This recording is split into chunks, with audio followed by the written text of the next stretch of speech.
আন্টিসরা শুরু করতে যে আছে এখানে ভালো কোচিং করাতেছে এখানেই যাইতে হবে। কোচিং গোপাল্লা উদ্ভাস তারপরে যত সিদ্ধেশ্বরী শাহজাহানপুর যত জায়গায় যত কোচিং আছে যত সাবজেক্ট আছে সব করতে হয়েছে। And thanks to our mother because আমাদের মারা আমাদের যে পরিমাণে প্রেশার তারপরে যত হেল্প করা এন্ড কোচিং গোপাল্লা উদ্ভাস তারপরে যত সিদ্ধেশ্বরী শাহজাহানপুর যত জায়গায় যত কোচিং আছে যত সাবজেক্ট আছে সব করতে হয়েছে। এন্ড আলহামদুলিল্লাহ it paid back and we got golden A plus.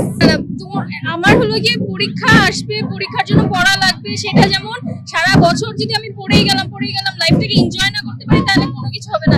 Life আমরা কেউ করি না, আমরা অনেক এনজয় করছি লাইফ, আমরা প্রত্যেক দিন লিভ করছি আর প্রত্যেকটা মোমেন্ট লিভ করছি, আমাদের সব মজা করা হয়ে গেছে, কোচিং আমরা অনেক ফান করেছি, তো আমরা পড়াশোনাও করেছি সাথে সাথে আমরা মানে মজাটাও করেছি। তো শুধু পড়লেই যে আমাদের অনেক ভালো রেজাল্ট আসবে, লাইফে অনেক কিছু হবে তেমন কিছু না, আমাদের মজা করতে হবে, লাইফটাকে এনজয়ও করতে হবে।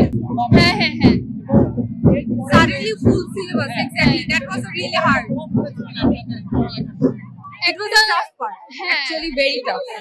It was actually very tough because তখন দেখা গেছিল যে আমাদের টিচার্সরাও সাডেনলি একটা ফুল সিলেবাসের প্রেসারের মধ্যে পড়ে গেছে, বা প্যারেন্টসরাও একটা প্রেসারে ছিল যে হঠাৎ করে ফুল সিলেবাস দিয়ে দিছে, বাচ্চারা ভালো করতে পারবে কিনা এরকম একটা ওদের মধ্যে একটা পিয়ার প্রেসার চলে গেছিল।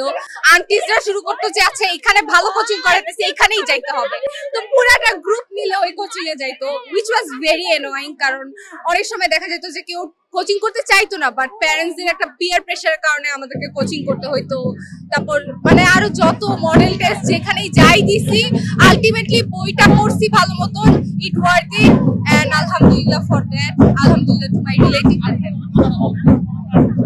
এই করোনার প্রেসারে মানে করোনায় তো সবাই একেবারে বাসায় বসে গিয়েছিল, কেউ মানে ঠিকমতো পড়াশোনা করতো না, তো হুট করে যে নতুন সিলেবাস না মানে ফুল সিলেবাসে পরীক্ষা শুরু হলো, তো সেই কারণে আমাদের উপর যে প্রেসারটা পড়েছে সেটা আমরা ফিল করতে পারছি।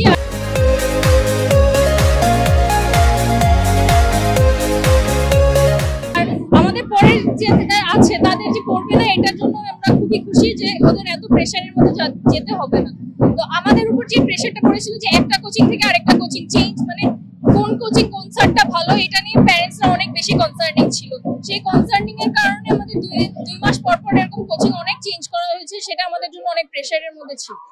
বাট তাও এটা বাদ দিয়ে আমরা পড়াশোনা আমরা ওটা পড়াশোনা করে তারপর ওটাকে বাদ দিয়ে ওই প্রেসারটাকে আমরা নর্মালাইজ করে তারপর আমরা এই রেজাল্ট করতে পারি।